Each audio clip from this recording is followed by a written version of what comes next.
رب اشرح لي صدري ويسر لي امري واحلل عقدة من لساني يفقهوا قولي الحمد لله رب العالمين والصلاة والسلام على سيد المرسلين وعلى آله وصحبه اجمعین اعوذ باللہ من الشیطان الرجیم السلام علیکم ورحمۃ اللہ وبرکاتہ۔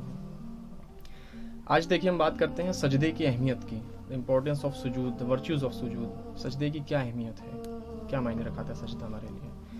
دیکھیے ہم 5 وقت کی نماز پڑھتے ہیں الحمدللہ اور سجدے کرتے ہیں اس میں کئی، لیکن سجدے کو جب تک ہم ٹھیک سے سمجھیں گے نہیں، اس کی اہمیت کو سمجھیں گے نہیں، تب تک ہم سجدے کا وہ خشوع نہیں حاصل کر سکتے ہیں جو دولت اللہ نے سجدے میں ہمارے لیے رکھی ہے، جو منافع اللہ نے ہمارے لیے سجدے میں رکھا ہے، جو مفید کیا ہے سجدے کو ہمارے لیے۔ جب تک ہم سجدے کی اہمیت نہیں سمجھیں گے، اس کو ٹھیک سے نہیں سمجھیں گے، تب تک اس کی جو زیادہ سے زیادہ ہم حاصل کر سکتے ہیں، اس کی جو فضیلتیں ہیں وہ ہم نہیں حاصل کر سکتے جب تک ٹھیک سے نہیں سمجھیں گے۔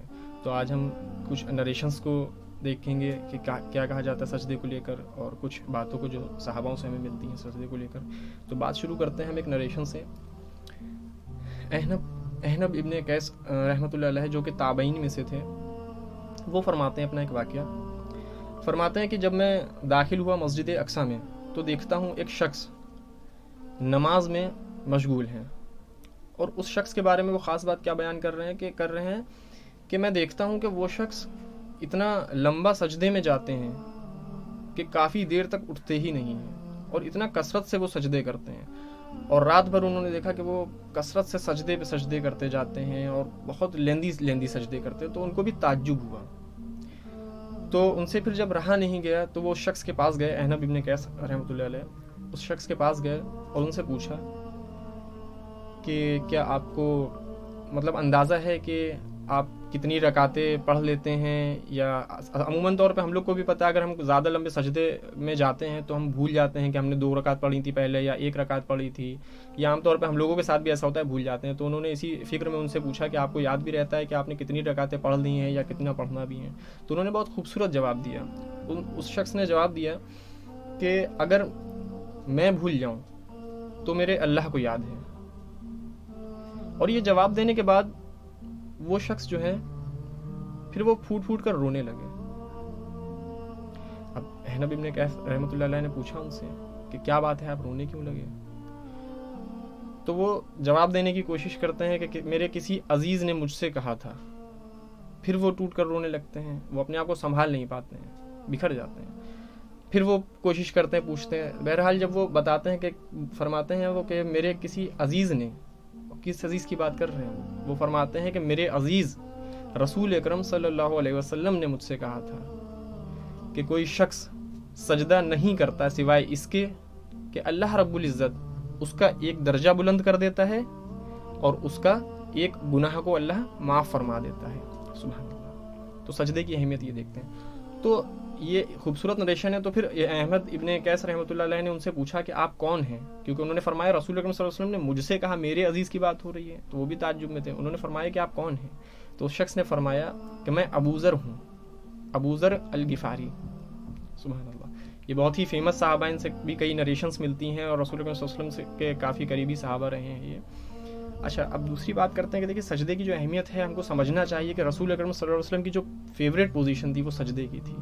رسول اکرم صلی اللہ علیہ وسلم کبھی بھی گریٹیٹیوڈ میں ہوتے تھے، شکر گزاری کی حالت میں ہوتے تھے تو اللہ کے آگے سجدے میں گر جاتے تھے، یہاں تک کہ رسول اکرم صلی اللہ علیہ وسلم کی عادت تھی کبھی کبھی اتنے زیادہ لمبے سجدے میں چلے جاتے تھے کہ صحاباؤں کو تو کبھی کبھی فکر ہو جاتی تھی، خیال آ جاتا تھا من میں کہ سجدے کی حالت میں رسول اکرم صلی اللہ علیہ وسلم کی وفات تو نہیں ہو گئی ہے۔ سبحان اللہ، اتنے لیندی سجدے کیا کرتے تھے رسول اکرم صلی اللہ علیہ وسلم۔ اور دوسری چیز پھر ہم دیکھتے ہیں کہ جو نماز میں ہم سجدے کرتے ہیں، ابن قیم رحمۃ اللہ علیہ کی بہت خوبصورت نریشن ہے، وہ فرماتے ہیں کہ جو سجدہ ہے نماز میں، جو سجدہ ہے، تو جو پوری نماز ہے جو ہم قیام کرتے ہیں، کھڑے ہو کے تلاوت کرتے ہیں اللہ کے آگے، تو وہ پورا جو نماز کا جو ہے سلسلہ، وہ سجدے کا جو ہے وہ ایک انٹروڈکشن ہے، وہ سجدے کی تیاری ہے۔ یعنی کہ ہم کھڑے ہوتے ہیں، نیت کرتے ہیں، نماز کے لیے تلاوت کرتے ہیں، رکوع میں جاتے ہیں، پھر وہ سجدے میں جاتے ہیں۔ تو یہ جو پورا پروسیس تھا یہ سجدے کا ایک انٹروڈکشن تھا، یہ ایک سجدے کی تیاری تھی۔ جو عبادت ہے نماز میں وہ سجدہ ہے اصل۔ یہ امام ابن قیم رحمۃ اللہ علیہ نے فرمایا اس طرح سے، کہ بہت خوبصورت نریشن ہے اس چیز کی۔ دوسری چیز ہم دیکھتے ہیں کہ سجدے کی اہمیت کے بارے میں کہ صحابہ بھی اکثر کر کے دعا کرتے تھے کثرت سے۔ صحابہ دعا کرتے تھے کہ یا اللہ مجھے سجدے کی حالت میں موت دے. اور یہ بہت ہی خوبصورت موت اس کو کہا جاتا ہے کہ مطلب انسان دعا کرتا ہے اپنے حق میں کہ اللہ رب العزت اس کو سجدے کی حالت میں موت نصیب فرمائے. کیونکہ اس میں ایک پوائنٹ پھر یہ بھی آتا ہے کہ سجدے کی حالت میں جب موت آتی ہے اس کا ایک یہ بھی ہے کہ ایک تو آپ اللہ کے آگے گریٹیٹیوڈ میں, اللہ کی عبادت میں, اللہ کے ذکر میں آپ کی موت آئی. پھر دوسری چیز ہمیں نریشن سے یہ ملتی ہے کہ جس حالت میں رسول اللہ صلی اللہ علیہ وسلم نے ہمیں بتایا کہ جس حالت میں آپ کی موت آتی ہے اسی حالت میں آپ کو کھڑا کیا جائے گا, اسی حالت میں آپ کو اٹھایا جائے گا. یہ روز آخر کی بات ہو رہی ہے, یہ ڈے آف ریزریکشن کی بات ہو رہی ہے کہ جس حالت میں آپ کو موت آتی ہے اسی حالت میں آپ کو اٹھایا جائے گا. تو سجدے کی حالت میں اگر موت آتی ہے تو سجدے کی حالت میں ہی ہم کو اٹھایا بھی جائے گا. سبحان اللہ. تو کئی صحابہ تھے تو دعا کرتے تھے اللہ رب العزت سے کہ یا اللہ ہمیں سجدے کی حالت میں موت نصیب فرما. تو سجدے کی اہمیت کیا ہے یہ ہمیں سمجھنا چاہیے. صحاباؤں کے سجدے اور ہمارے سجدے میں کیا فرق ہے, ہمیں اس طرح اس کو سمجھنا چاہیے, اس کی اہمیت کو سجدے کی سمجھنا چاہیے اور اس پہ پھر ہمیں عمل کرنا چاہیے اور اللہ سے دعا کرنا چاہیے کہ ہمیں بھی سجدے میں وہ خشوع عطا فرمائے. اس کے بعد ہم پھر بات کرتے ہیں کہ دیکھیے جو اللہ کا گھر ہے, جو مسجد ہے, جو اللہ کا گھر ہے, جو مسجد ہے, وہ بھی سجدے کے اوپر اس کا نام رکھا گیا ہے مسجد, یعنی کہ سجدہ گاہ. جو اللہ کے گھر کا نام بھی رکھا گیا ہے اس کو بھی سجدہ گاہ کے نام پہ رکھا گیا ہے. جو ہم لوگ بولتے ہیں نا مسجد, یہ بھی سجدے سے نکل کے آتا ہے. مسجد یعنی کہ سجدہ گاہ, جہاں سجدہ کیا جاتا ہے. اللہ کے گھر کا نام بھی سجدے کے اوپر رکھا گیا ہے. کتنی اہمیت ہے سجدے کی, ہمیں دیکھنا چاہیے. اس کے علاوہ پھر ہم دیکھتے ہیں کہ ایک نریشن سے ہمیں پتہ چلتا ہے کہ رسول اللہ صلی اللہ علیہ وسلم نے فرمایا کہ مطلب جب اللہ پاک اپنے عرش سے نازل ہوگا نیچے, یعنی کہ ڈے آف ریزریکشن میں, آخری روز میں, تو جب اللہ پاک نازل ہو رہا ہوگا تو اس کی عظمت میں جو بھی جتنے بھی اس کے سامنے قومیں کھڑی ہوں گی سب سجدے میں گر جائیں گی, سب سجدے میں گر جائیں گی. آٹومیٹک, یہ اللہ کی عظمت ہوگی, آٹومیٹک سب سجدے میں گر جائیں گی. لیکن سوائے ان کے کہ جو منافق ہوں گے اور جو کفر کرتے ہوں گے. اللہ اکبر. ان کے بارے میں فرمایا ہے کہ ان کی پیٹھ ایسے ہو جائے گی جیسے لوہے کا راڈ ہوتا ہے. اللہ اکبر. تو یہ سجدہ بھی ایک دولت ہے اللہ کی. اگر ہمیں توفیق ہے سجدہ کرنے کی تو یہ اللہ کی دولت ہے جو ہمیں حاصل ہے. کئیوں کو یہ دولت حاصل نہیں ہوتی, کئی تو پوری زندگی گزار دیتے ہیں, ان کی زندگی میں کبھی ایک سجدہ ان کو نصیب نہیں ہوتا. اللہ رحمت کا معاملہ فرمائے اور ہماری حفاظت فرمائے. تو ہمیں سجدے کی اہمیت سمجھنا چاہیے کہ جب اللہ نے ہمیں توفیق دی ہوئی ہے تو فرمایا ہے کہ جو منافق ہوں گے, جو کفر کرتے ہوں گے, وہ سجدے میں نہیں جا پائیں گے. ان کی جو پیٹھ ہوگی وہ لوہے کے راڈ کی طرح مطلب تن جائے گی سیدھی.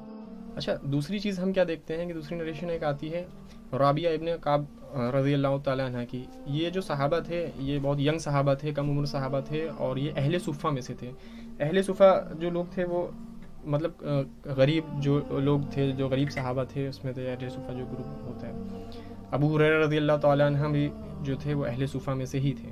اچھا, رابعہ ابن کعب رضی اللہ عنہ کی کیا ہے ایک نریشن کہ ایک بار کیا ہوتا ہے, وہ اکثر کیا کرتے تھے رسول اکرم صلی اللہ علیہ وسلم کو سرو کیا کرتے تھے, جیسے کہ وضو کے لیے پانی لا دینا یا اس طرح سے تھوڑا ہیلپ وغیرہ کر دینا, اس طرح سے سرو کیا کرتے تھے. تو ایک بار ان کی حالت کو دیکھ کر رسول اکرم صلی اللہ علیہ وسلم کو تھوڑا ترس آیا اور انہوں نے پوچھا, اے رابعہ مانگو, کیا مانگتے ہو؟ رسول اکرم صلی اللہ علیہ وسلم پوچھ رہے ہیں کہ کیا مانگتے ہو. اللہ کے نبی پوچھ رہے ہیں, the greatest of creation of Allah پوچھ رہی ہیں کہ مانگو, کیا مانگتے ہو. تو آپ کیا نہیں مانگ سکتے, لیکن وہ ینگ صحابہ کی آپ حکمت کو دیکھیے, وہ ایمان کے بلندی کو آپ دیکھیے کہ کوئی شخص کیا مانگتا ہے اپنے لیے. تو رابعہ ابن کعب رضی اللہ عنہ مانگتے ہیں رسول اکرم صلی اللہ علیہ وسلم سے کہ یا رسول اللہ آئی وانٹ یور کمپینین شپ ان دا جنہ, یعنی کہ یا رسول اللہ میں مانگتا ہوں اللہ سے آپ کی کمپینین شپ, آپ کی صحبت مانگتا ہوں جنت میں, یعنی کہ میں آپ کے ساتھ جنت میں بھی آپ ہی کا ساتھ مانگتا ہوں میں. سبحان اللہ. تو رسول اکرم صلی اللہ علیہ وسلم اس بات پہ پھر کیا جواب دیتے ہیں؟ رسول اکرم صلی اللہ علیہ وسلم فرماتے ہیں to help to achieve this, یعنی کہ جو آپ نے دعا کی ہے to achieve this help me by increasing in your سجود, یعنی کہ ٹھیک ہے مطلب جو چیز مانگی ہے تو اس چیز کو پورا کرنے میں میری مدد کرو. کس چیز کے ذریعے؟ اپنے سجدوں میں اضافہ کرنے کے ذریعے میں. وہاں پر لفظ استعمال کیا ہے انہوں نے کثرت السجود. اس میں دو طرح سے میننگ نکل کے آتی ہے. انہوں نے فرمایا کہ اپنے سجدوں میں انکریزنگ کرو, یعنی کہ اضافہ کرو.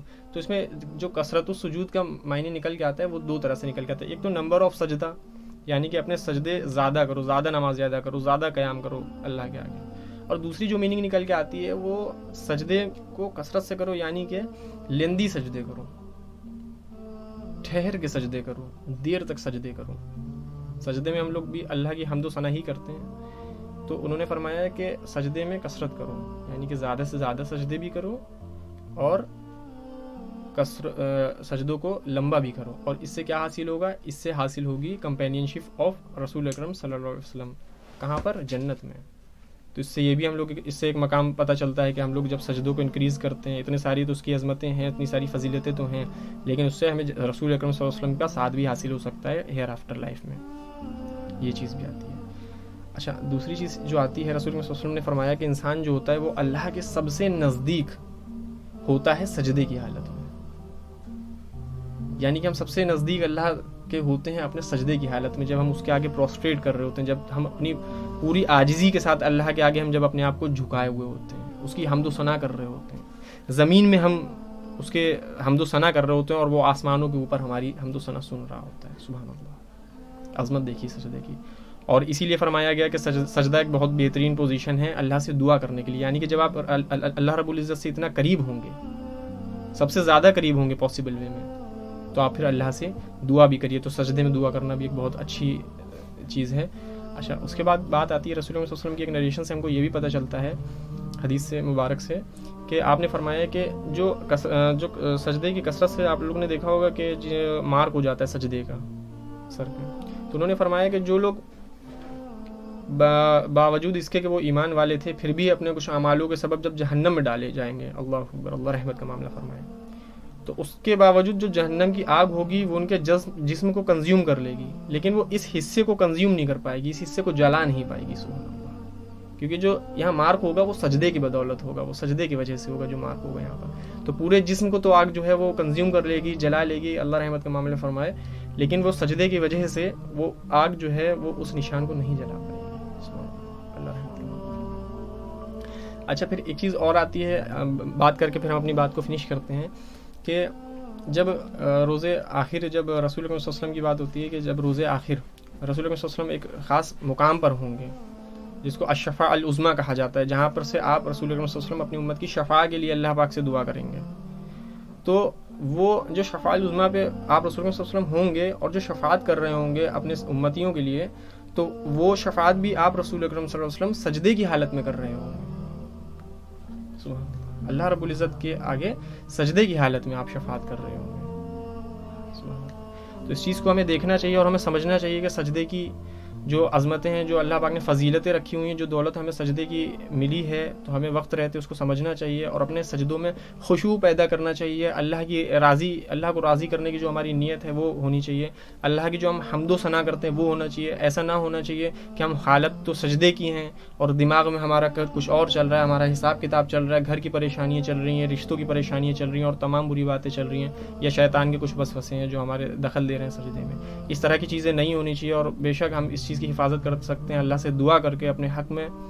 تو اللہ سے ہم دعا کرتے ہیں اللہ ہمیں ان لوگوں میں شمار کرے جن کو توفیق عطا فرمائیے سجدے کثرت سے کرنے کی، اور اللہ ہم سب کے سجدوں میں خشوع پیدا کرے، ہمیں اپنے رحمت و فضل و کرم سے فرمائے، اور ہماری جو بھی نیک اور جائز دلی مرادیں ہیں وہ اس دنیا کی ہوں یا آخرت کی ہوں، وہ ہم سب کی نیک اور جائز دعاؤں کو رمضان کی برکتوں سے قبول عطا فرمائے، ہم سب کی حفاظت عطا فرمائے اور ہمارے تمام گناہوں کو معاف فرمائے، صغیرہ کبیرہ گناہوں کو معاف فرمائے. اللہ تیرا شکر ادا کرتے ہیں ہم کہ تو نے ہمیں اتنا نوازا ہے. جزاک اللہ خیرا. السلام علیکم ورحمۃ اللہ.